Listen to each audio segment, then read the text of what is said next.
There's more than one way to finish your parts. In this lesson, we're going to focus on non-coated finishes and how they improve the appearance and functionality of your parts.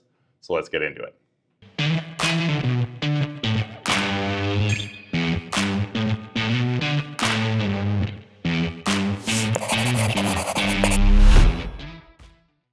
In the last lesson, we went over finishes that add that protective coating to the outside of your parts.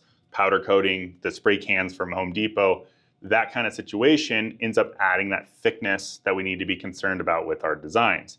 Now, there is other finishing options that don't necessarily add that coating, but change the surface of the part.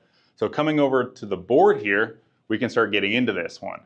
Now, these are going to be surface modifications, and we're going to be focusing on the main one, anodizing.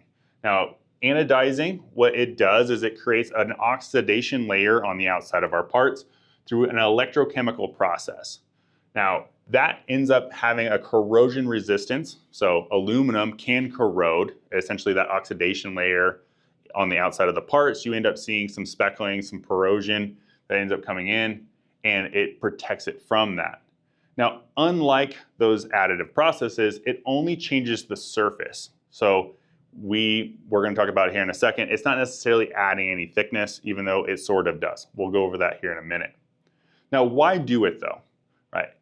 You know, aluminum, generally speaking, is fairly good about staying safe on the outdoor environment, but that chemical corrosion that we end up putting in here ends up protecting us from further oxidation in the future.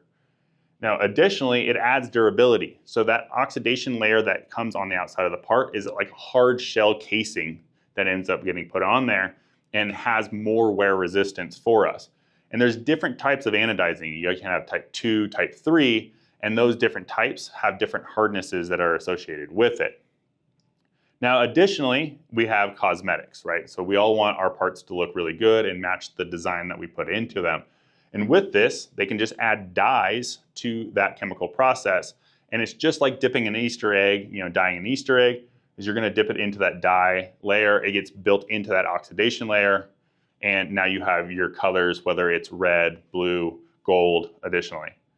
Now, lastly is this oxidation layer is not conductive. So we typically see this really common in electrical components, panels, where you don't want them to be conducting electricity through them.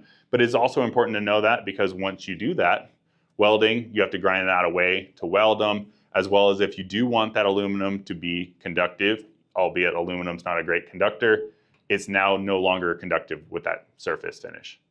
Now, additionally speaking, this is anodizing is aluminum, right? So we're going to relate those two together.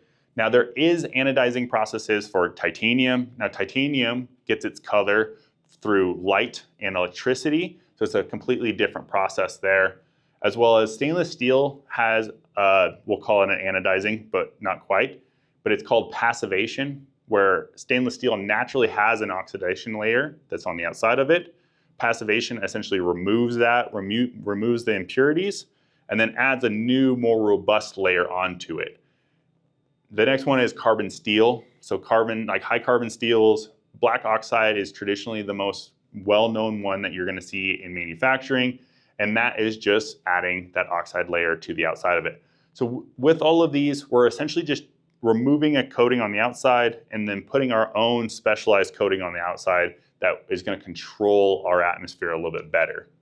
Now, I already touched on no welding, but it's very important. Make sure you remove anodizing. It can be toxic as well, so just stay away from that. And here's the big thing I talked about earlier, right? We're not adding that coating. We're not adding thickness through our paint or our powder coating process, but we are going to see it increase the size as that oxidation layer builds onto the outside of it. You're going to see probably an increase of 5/10 of a thou to 1/1000 of an inch. Now, when we talk about this, we're talking about like a quarter of a human hair here. And generally speaking, I don't design around the anodizing process. But if you were going to do very special CNC projects where you have press fits that are going to be 1.5 thou or thousandths of an inch of press, then this can essentially directly affect that press fit and increase it. I recommend doing that press fit after, so doing that machining after the anodizing process. Well, that's it here for this. Let's show you how to add anodizing and also powder coating to your parts on SendCutSend's website. We're going to use the same part that we used on the last lesson to add hardware. I still even have that hardware in there. I want you guys to remember that anodizing, that hardware is going to get installed after because it'll react during the anodizing process, versus powder coating, it'll get installed before. Now, coming up here, we're in the finishing. So it's the last step of our checkout process on SendCutSend's website.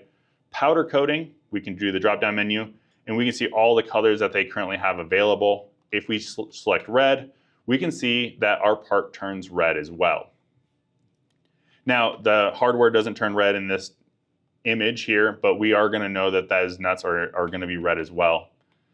And we can change the color on our part to show all the different surface finishes that we can have from the powder coating process. Now, if we want to, we can also select, well, not also, we can select anodizing instead of powder coating. If we select blue anodizing, we're going to end up seeing that blue anodizing coming through, gold as well. Now, this is actually exactly how the part's going to show up. Hardware is going to be a different color than our actual finished product because that hardware is installed after. Now that we select the part color and the finish that we want, we can click done and add it to our cart. So that is it actually for the entire educational part of our chapter 5.